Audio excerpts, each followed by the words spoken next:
next is our panel discussion on revenue management, optimizing revenue through application of advanced analytics.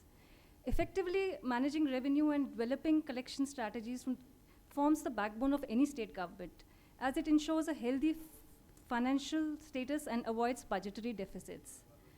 A financially stable government is able to carry out the overall development of the citizens in the state. In order to explore the use of intelligent and innovative technologies, including AI and cognitive computing in revenue management, Elets Technomedia, in the past 1 year during the pandemic time, organized a series of revenue management and intelligence summits. Taking this theme forward, our next panel discussion focuses on revenue management. I invite our esteemed panelists to please come on the stage. Mr. M.Y. Ittoo, Director General, Budget, Department of Finance, Government of Jammu and Kashmir.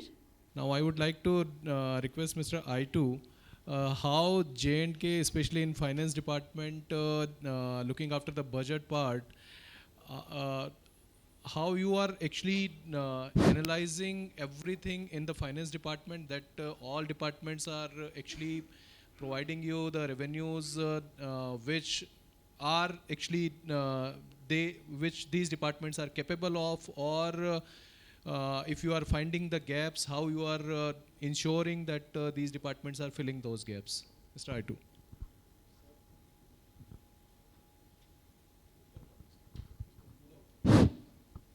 Good afternoon, everybody.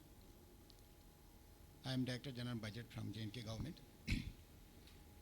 The question posed to me is very difficult to reply, because Government of Jammu and Kashmir is facing this problem of optimizing the revenue. Now, since GST has already been touched, how GST is collected and how it is, digitization is involved. To me, the budgeting, as everybody knows, we should have the optimum resources to tide over the expenditure, may it be capital or revenue expenditure. Our case is totally different.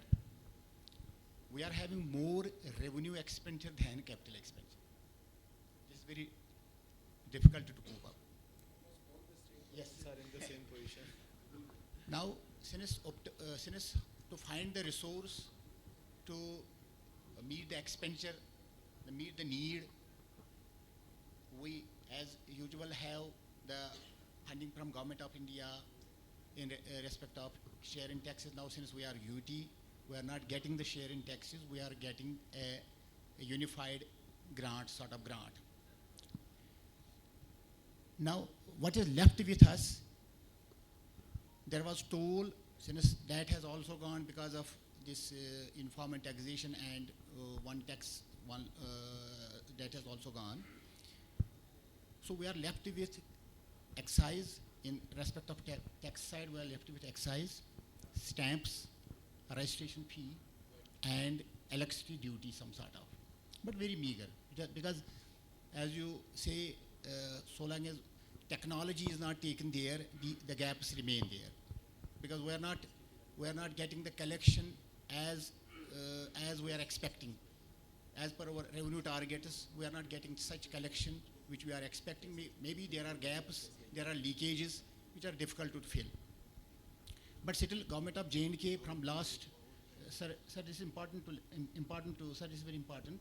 From last 2 years, when we are, after abrogation of 370, when we are in UT, we have started the roadmap how to cope up with this problem. So, the first thing was, we find it that let us go for everything for online, because there were gaps. So on revenue side, we are not so much 100% on this digital map, but we are slow and steadily following the model of other states, other UTs, Government of India, and we are going on that path. But at the same time, taking into account that we have the meager resources available with us, because if we'll share with you, we spend almost 6,000 crores on power purchase, but we are getting only 3,000 back. So there's a gap of 3,000. So how can we manage the revenues? So very difficult. So then we find, okay, let us now, because you know that in UT, when we are in state, there were different things that you are aware. So we find that let us introduce a sort of financial discipline, so that our revenue optimization can also be good, and at the same time our expenditure line can be such that by introducing financial discipline, so that it can reach to the down to the line, and it is expended properly, following the proper these discipline, proper these rules and regulations, and it should not get waste. With this intention in mind, with the collaboration of NIC, we have introduced some IT-enabled systems. For example, we have introduced beams. That is called that. If somebody can show it, beams on this one, it is available on Google. That is called budget estimation allocation monitoring system. What resource allocation and getting the resource, we are getting through that system.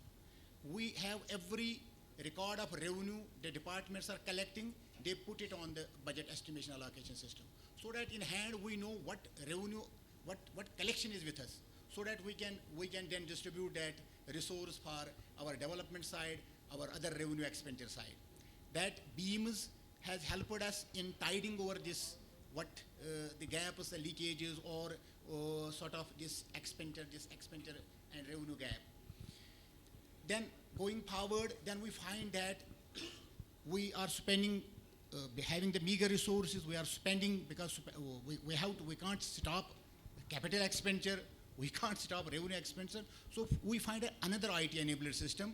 We first named it as empowerment, and now we have changed its name as Jan Bhagidari. I have requested this man to please show this on Google. It is simply, you just Google Jan Bhagidari. Every single penny government of J&K is spending this time, every single penny. May it be the revenue, may it be the capital, that is available online. And one more thing, we have gone beyond. In respect of capital expenditure, if I have to develop a small lane or a drain, even at the panchayat level, because you know that there was no devolution in J&K before, when we were as a state, so it happened only after abrogation. Now we have the Panchayat Raj institutions, we have the urban local bodies, and every single penny which goes there, or in other sector, we have distributed in sectors. UT sector is where we have the bigger projects, maybe more than 1 crore. And similarly, in respect of PRIs, there may be some projects worth 50,000 also. So every single penny is online, and it is named. Geographical location, where it is used, and you will not believe what we have from the last 2 years, what we have seen by going this rigorous tendering, because lastly there may be certain nominations also, but we have introduced rigorous e-tendering.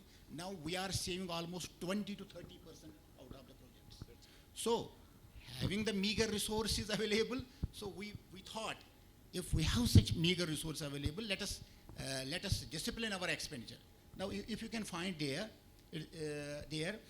this is whole. I have this budget of almost 41,000 crore as capital expenditure. 41,000 crore. Out of it, because it carries other elements, because there are some counterparts who are dealing with this budgeting. It carries other expenditure, but net expenditure which in capital we are expecting some 15 to 20,000 crore. You can find that the number of works is there, how many works I have funded, what is the fund release, what is the position of fund release, and what is the expenditure. And one more thing we have gone beyond, you can find below. If you can take it down, you can select it on district wise. You can select it in whether it is happening in rural or it in urban areas, whether it is happening in which block it is happening, and which village it is happening. We have the information of every village, what is happening in the village, what capital expenditure is being used there. So this introduction of these IT-enabled systems, and one more beauty of this system is that every work is, whenever we carry a work, maybe a drain, maybe a lane, maybe a road, so long as a geotagged photograph is not available, we are not making any payment. And we have, the photographs are available 3 stages: pre, during and post. What was there? क्या structure था वहाँ? उसके बाद क्या बनाया उन्होंने और क्या final हुआ? So this is what we have learned, that if we have no resource, let us optimize in both ways, both on the revenue side as well as expenditure side. But so far as now, since the topic is, I have slightly deviated from my subject, but taking the revenue side, as my counterpart was discussing about municipal side, we have, you will find there is a different structure in our case. We have no property tax yet. We have not introduced property tax yet. So again, we fall in revenue there also. But whatever is available now with us, maybe let us on tax side or non-tax side, both, we are trying to use technology there.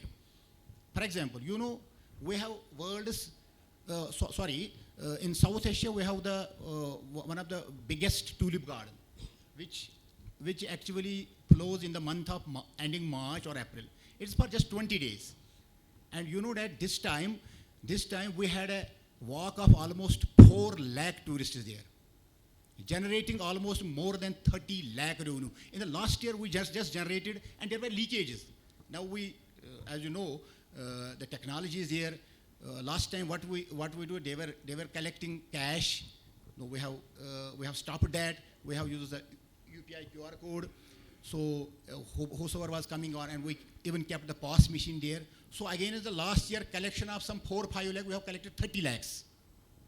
So technology, use of technology in revenue collection is really. I was recently on 8th or 9th of this month in Delhi. The Fintech association was in collaboration.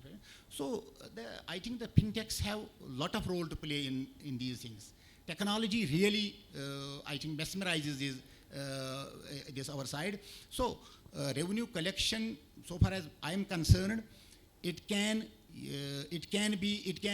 use these digital technologies, automation, so that the whatever, so every government, state or UT government, they have this revenue this gap, so that gap can be plugged. Thank you.